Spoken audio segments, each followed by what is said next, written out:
Yes, good afternoon, Remy students. Am I audible and visible to all? Good afternoon, Anmol. Okay, thank you, beta. Thank you so much.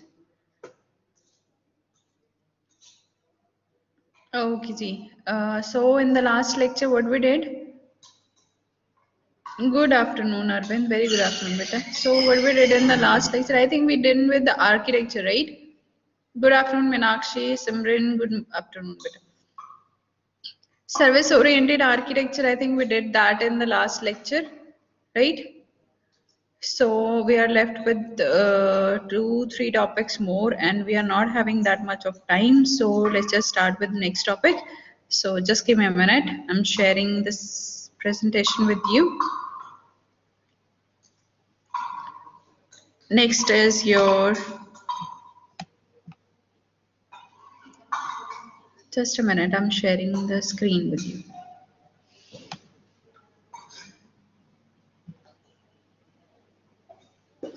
Is it visible?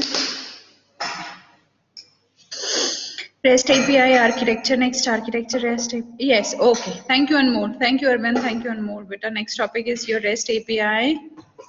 What is it, working, its constraints, and the rules of API, right? So what is REST API? That is REST, that acronyms for your representational state transfer. That means it's an architecture style that defines the set of constraints. That means constraints to be created, or whenever we are creating any web services, on that basis, this architecture is being designed, and it has certain you can say commands or over there that we can apply over to do the certain changes in the services also, right? And basically, it's a way of accessing the web services, how we are using the web service. If we want to write something, if we want to retrieve something, or we want to update something, basically it's for that, right? Normally, we just firstly we categorized the architecture into two ways. That was service oriented and your event driven is there. So REST API is just the representational state transfer. That means in what is the state of these web services and how we can change it, or what changes basically we are doing, right? Basically you can take it as a modifications that we can do, like you might have studied the database also, in that we do some updations and all that. So in the same, it's that, right? It is more robust, simple object access protocol is technologies there through which the REST uses the very less bandwidth, simple, flexible. That means less internet or bandwidth is being used in it, right? Basically, it's used to fetch or give some information from a web service. Like I told you that if we want to do some amendments in it, or you want to access something, retrieve something, update something, for that we use the this REST API, right? So how the communication is done, that is used with the done with only HTTP request. HTTP, you all know what is HTTP? Can anyone tell me what HTTP acronyms for? Any one of you? HTTP acronyms for? Yes, anyone? Anmol, Arvind?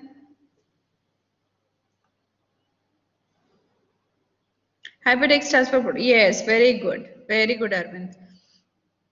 So basically, whenever we try to access any of the services, this is the main protocol that is always on the layer of, just say we have the TCP or OSI models. In that, it's the that your seventh layer, that is application layer, and this protocol is application layer protocol in all the web services or any kind of service. When you are trying to access it, it's possible through this HTTPS. But why it is known as hypertext transfer protocol? Because there is a very sudden change, jumping over there in the text documents. That's why it is hypertext transfer protocol, that there is a very frequent, like we are shifting from one tab to the other, right? So in that way, it just made it very frequently possible to access the other documents also, right? So same is here, the communication done by REST API is only with the HTTP request over there, right? So how it is working, exactly the same, like client is there and server is there, and its request is being sent from the client to the service, and URL as a get, HTTP get post, put, delete. These are being as a requester, that what type of function you want to perform, what kind of method or updations you want to perform over there, right? When it just get the response back from the server in the form of resources, which can be anything like your HTML, XML, images, JSON. What is JSON? Can anyone tell me? JSON? JSON is the most popular format today. JSON, anyone knows JSON? Nowadays, very frequently, this web services are being used over there. Yes, JavaScript object notations. Very good, Arvind.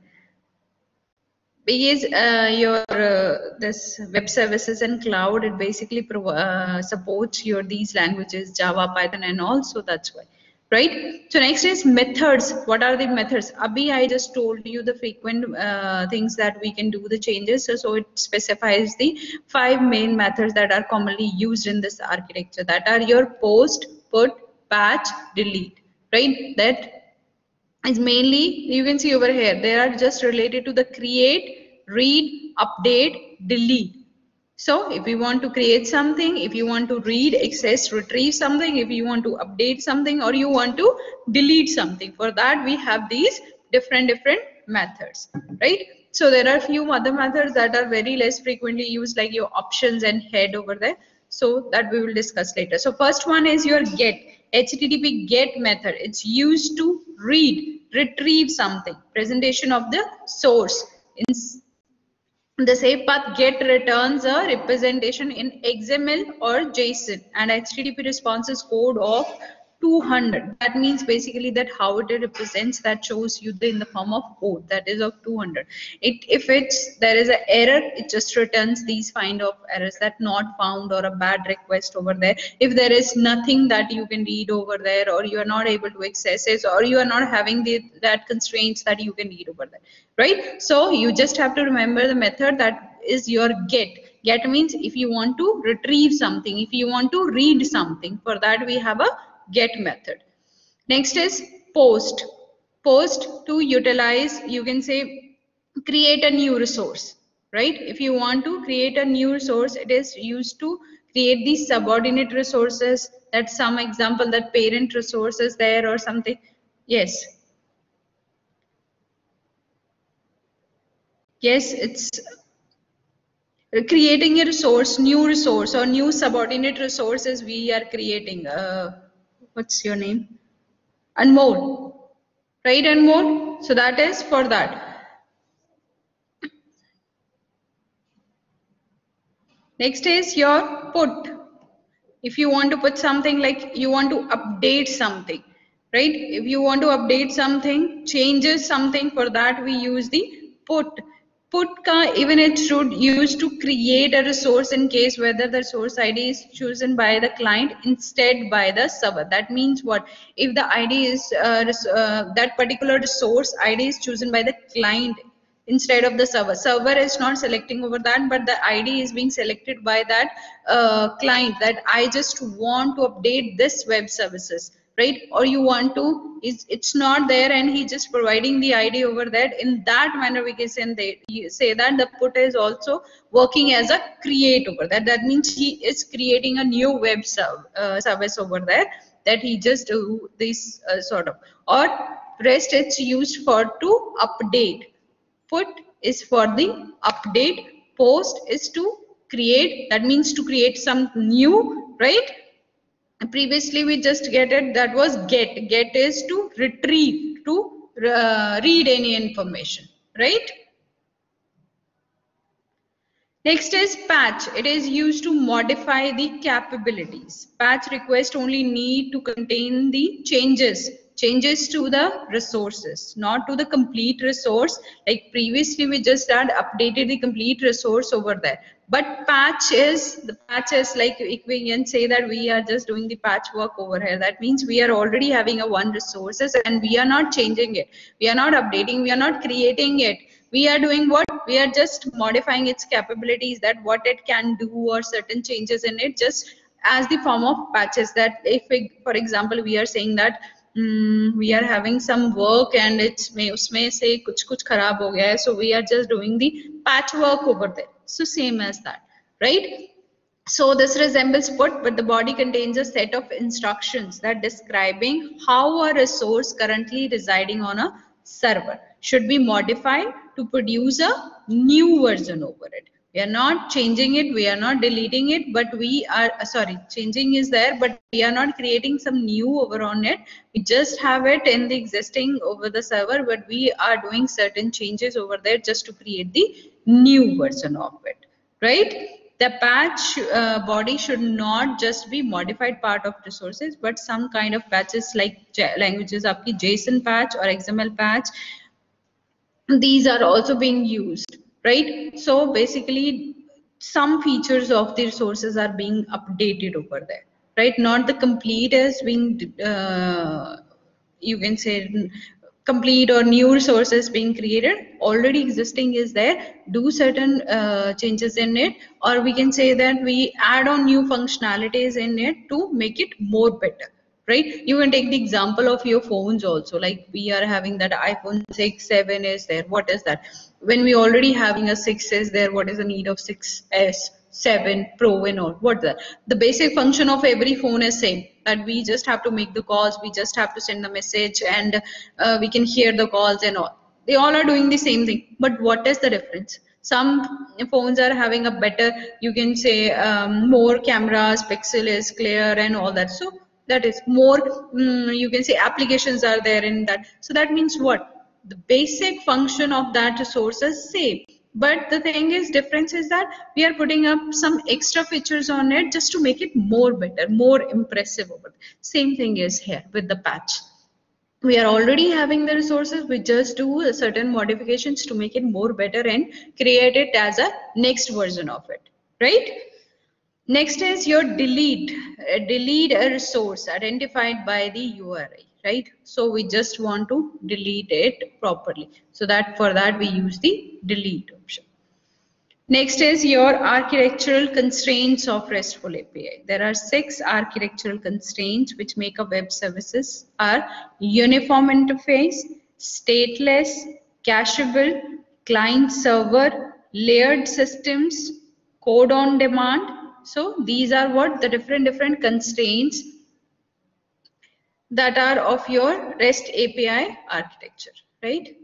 First is your uniform interface. What is it? It is the key constraint that describes between REST API and non-REST APIs, right? So it suggests that there should be a uniform way of interacting with given server respective to a device or a type of application. That means it's create a proper uniform interface between them.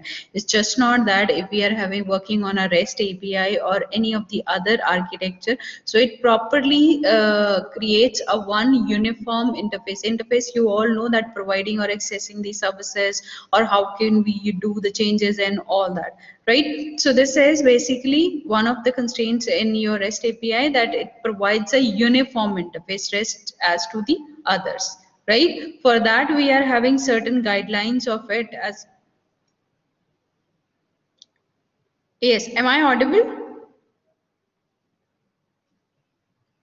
Am I audible and visible? My camera just got off. Okay, am I trying to on? Okay, okay, and more, thank you, but okay, that's okay, but that means audible but not visible, right? Because it's just reconnecting and my camera is off. Okay, that's okay. I'm audible, that's okay. Yes. Okay, okay, okay, beta. Okay, if I'm not audible, then just let me know. No issue with the visible. Okay, but I feel my camera is not working. But how can I visible to Meenakshi?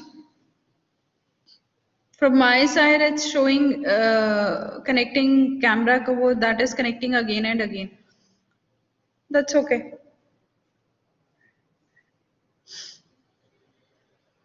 Okay, PPT is visible. Okay, that's okay. That's perfectly okay. So there are certain guidelines for the uniform interface. What is that? First one is your resource base. That means individual resource are identified in request. For example, that is API users. That if somebody is trying to access the particular resource, your service over there, so that is individually identified with their request over there. Second is manipulation of the resources through the representation. That is, client has a representation of resources and it contains information to modify, delete the resources on the server, provided it has permission to do it. That means whatever resources they want to do the changes, that should also be properly identified, and it is having a complete information of it.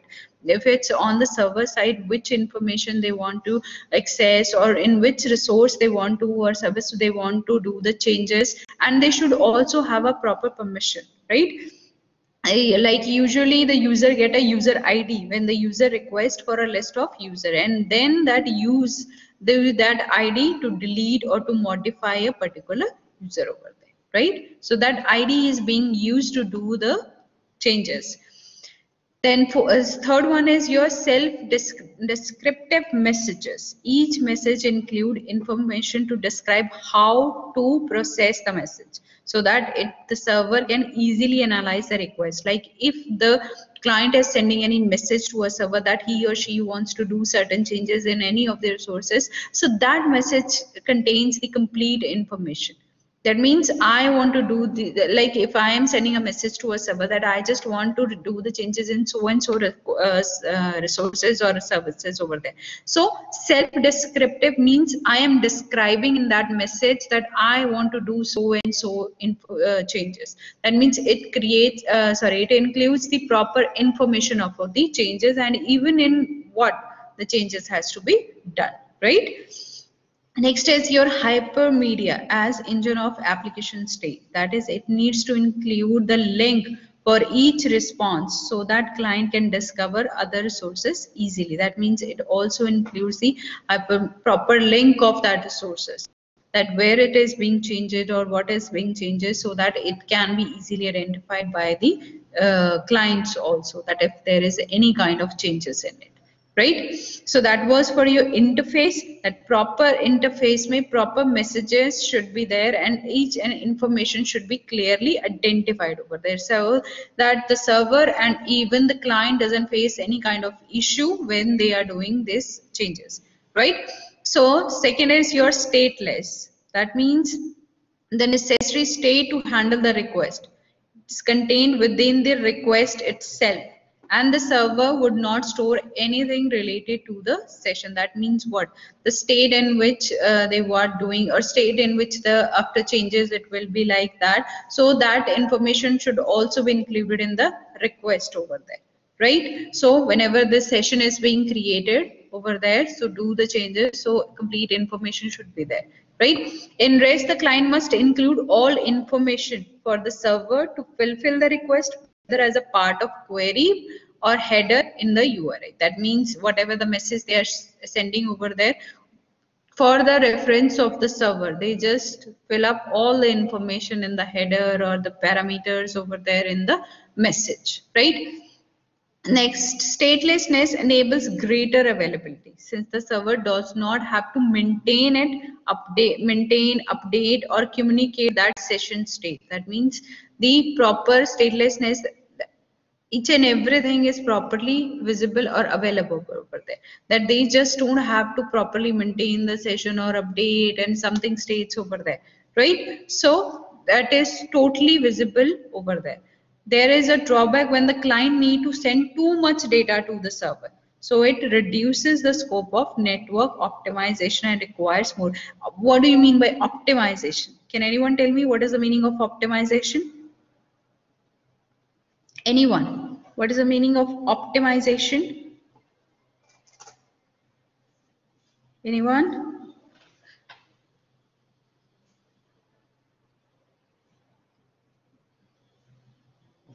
No? Optimization.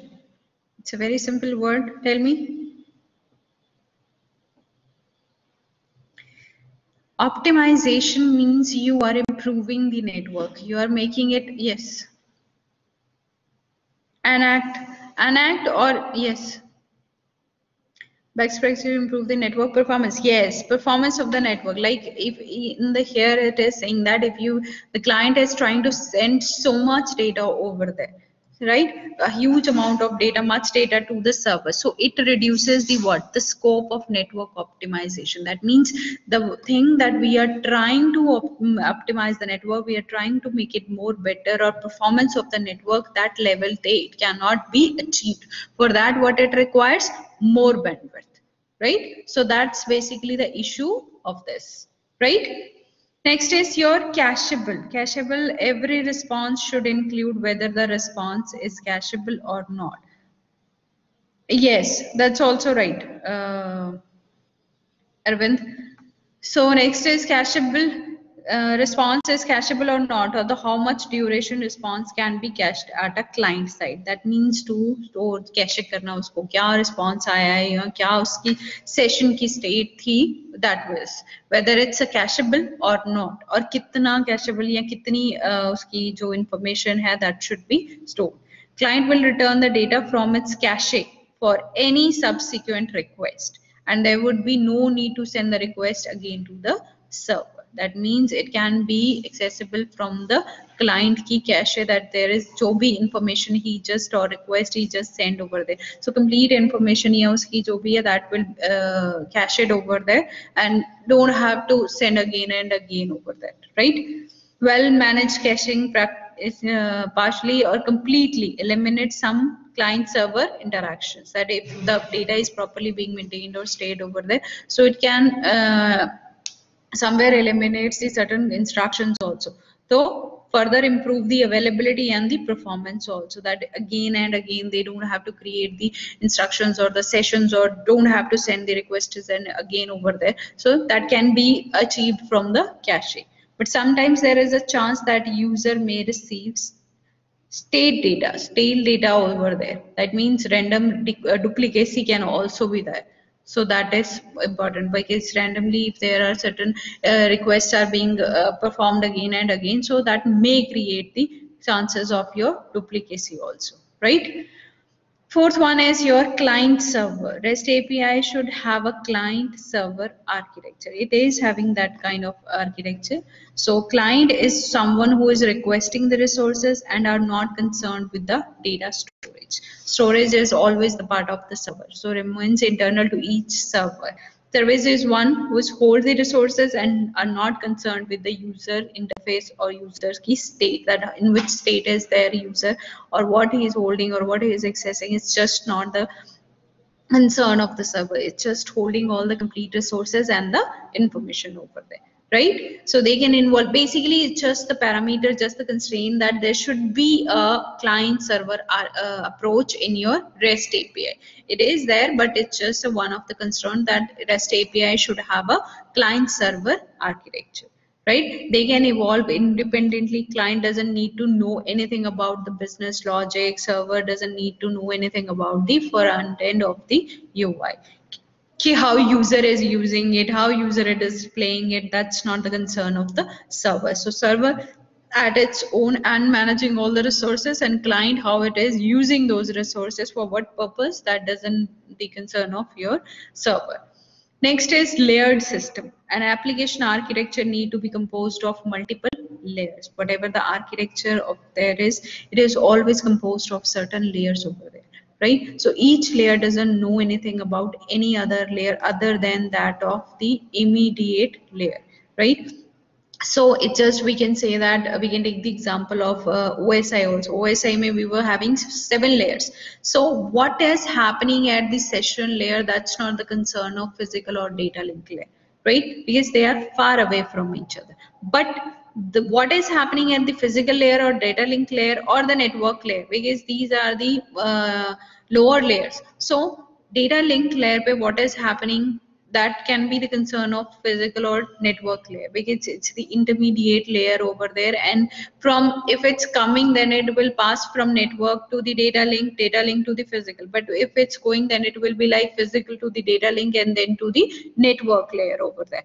right? So that's important. So every time when data is being exchanged or data is being passed or any kind of modification is done, or architecture we are following to transfer the data or to exchange the information or to use the resources through the cloud or internet, so everything is in the form of layers, right? So even if now we can see over here, we people are on which layer? We people are right now working on an application layer, right? You people are at your end application layer. I am at my end application. So I am trying to share this data with you. So firstly, if I'm going to send anything, any message that I'm sending in a chat box or anything, I'm sharing it with you. So how it will pass? It will pass from my application layer to your application layer, but in between we are having number of layers, my 6 layers downwards and your 6 layer upwards over there, right? So the same is with these architectures. So whatever they are having interaction with there, so it will always be passed to a layer. So there is a proper layer system in between them while they are exchanging the data, right? Next is code on demand. It is an optional feature. According to the server can also provide the executable code to the client. Basically can be considered as a you can say facility that they can do the code on demand. Example of code on demand may include the compiled components such as your Java applets, client-side scripting. Java basically is client side or applets that can be made visible to the client so that they can run on their applications or develop any kind of over there, right? So that is also the one point. Next comes to your rules of REST API. What are the certain rules of REST API? You can see which are rules. First one is REST is based on the resource or noun instead of action verb. That means what? It's basically, it's just written over that this should always end with the noun. Like API user is a good example, but /API is not. Is type is equals to user is a bad example of creating a REST API, right? Whenever you're going to create it or you're going to develop over there or you're going to send over there, I might have included the example also. Just give me a minute. It's just not here only, but I will give you the one example also that how you can send it, how the requests are being set over there, right? When you are sending, so whenever the code is being created that they are sending over their request over there, in that we use these tools, right? So it should be formed like it's an example over here. You can say it should not be like a action over there. So it should be written like API type user is a bad example of creating a REST API. So these are basically the format how you can send over there, right? So some of the verbs are used to identify the action. Some of the HTTP verbs are like your get, put. These are the basically you can say operations also that we can perform. How you going to write it? That is more important, right? Next is web application should be organized into the resources like user and then uses HTTP verb like get, post and all. HTTP so and so, HTTP so and so if you want to perform that. So that's you can say one rule that how you have to write it. And as a developer, it should be clear that what needs to be done just by looking at the endpoint and the HTTP method used. HTTP method कौन सा आप use कर रहे हो and how it is being followed, what will be the action over there. So that should properly be written over there, right? Clear everyone? Okay, that's all for this. Just give me a minute. We'll share the next one is your, we have time over here.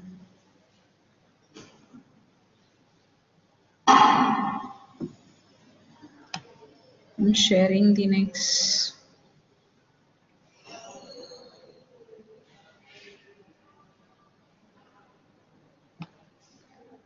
Okay, is it visible? Next is your web services.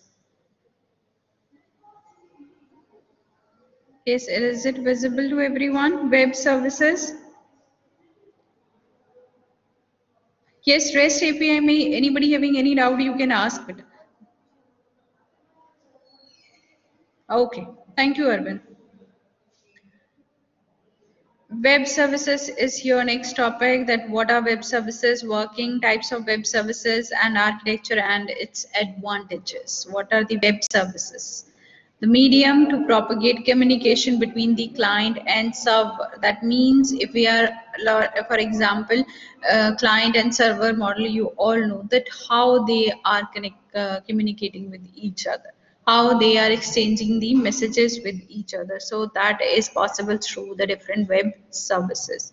Applications on a world wide web. Web services, basically service is a software module that is designed to perform a certain set of task, right? So basically web services are some type of applications that made us available to connect to a server, like if we are a client, right? So or even from the client side or server side, the user or server, client or server, how they are interacting with each other, how they are passing. If client is accessing some data from the server, that can also be made possible through the web services only, right? So web services in cloud can be searched for the over the network and can also be invoked accordingly. So that is, we are just taking it a simple example also, that web services, मैंने पहले भी I think I have told you that nowadays a number of services are available on the internet or on the cloud also. So whatever you want, you can invoke it according to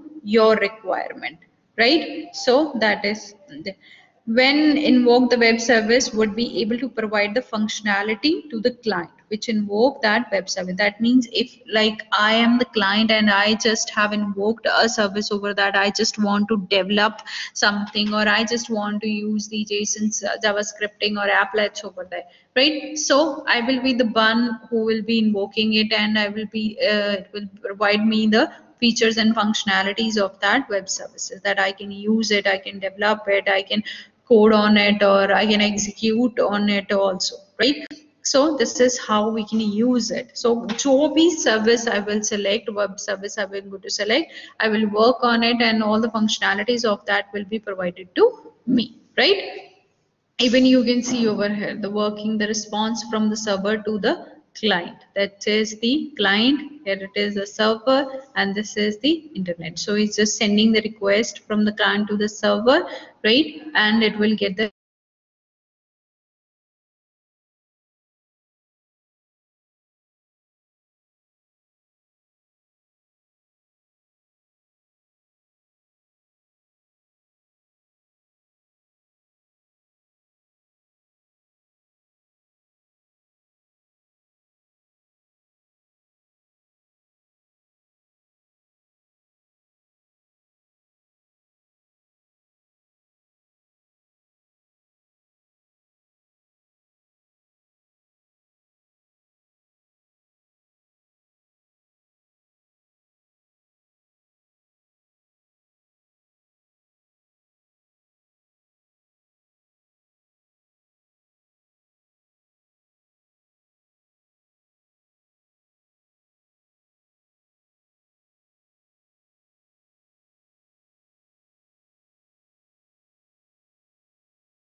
Yes, am I audible now?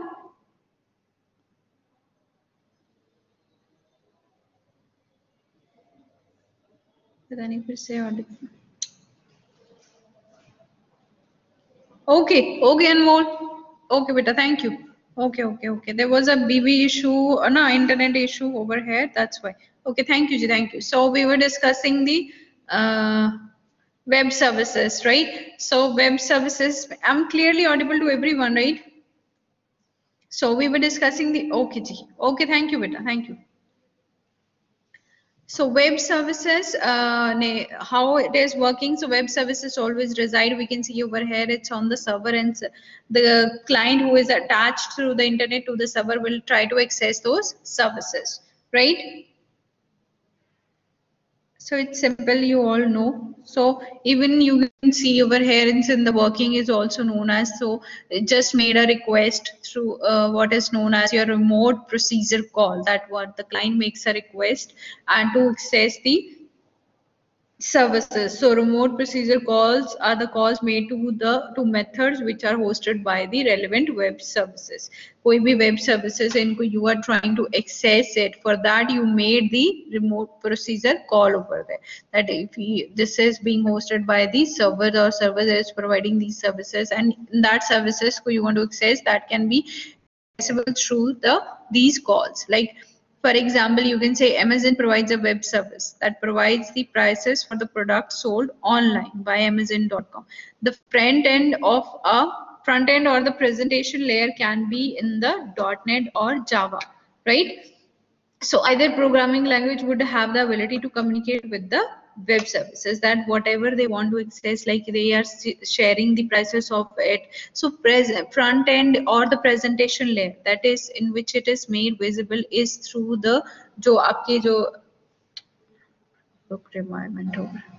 So through these programming language, like even you people might have created certain projects. So what we call it, but front end pay we are having the proper that programming, that how it is being created, front end pay, front page, or the interface is being provided to the client also, that they can interact or over there. The same thing is over here. Just we are just making it front be visible through these or interacted with the certain type of languages over there, right?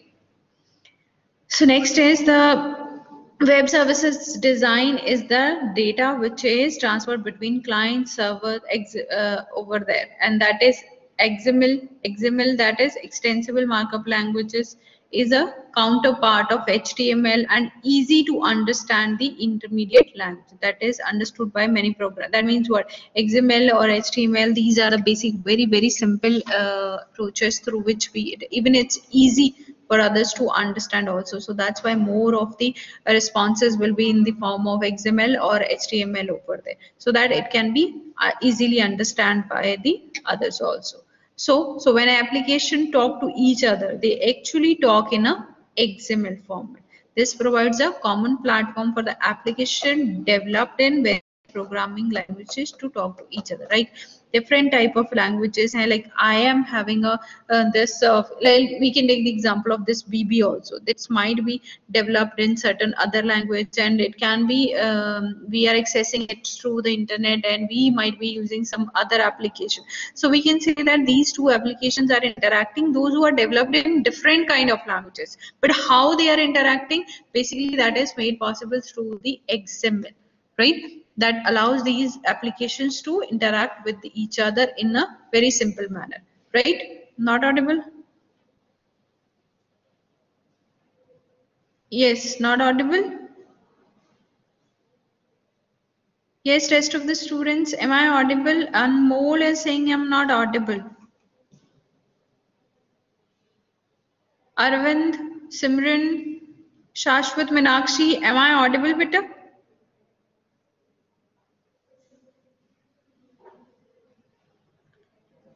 Audible. Arvind is saying, sorry, Anmol is saying that I'm not audible. I don't know, might be again an internet issue. But from here, I just didn't made my video on.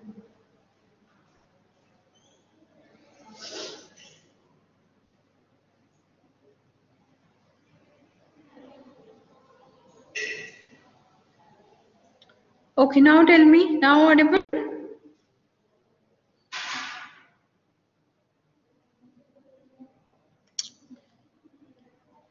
Pata nahi what is happening. It's not.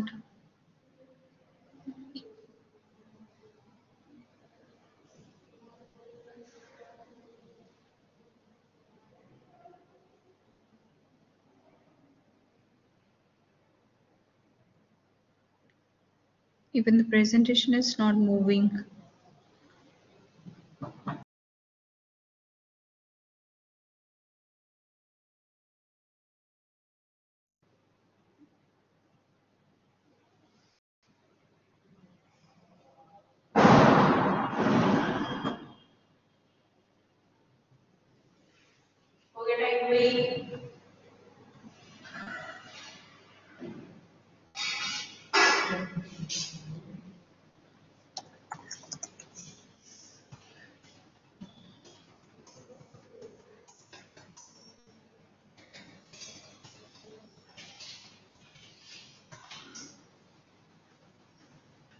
If I'm audible to some, it's okay, beta. We will do this topic in the next lecture.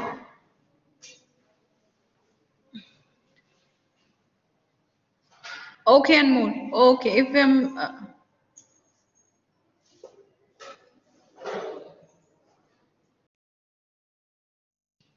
Okay, beta. Then that's all for this. We'll do this topic in the next lecture. You all can leave the session. Thank you.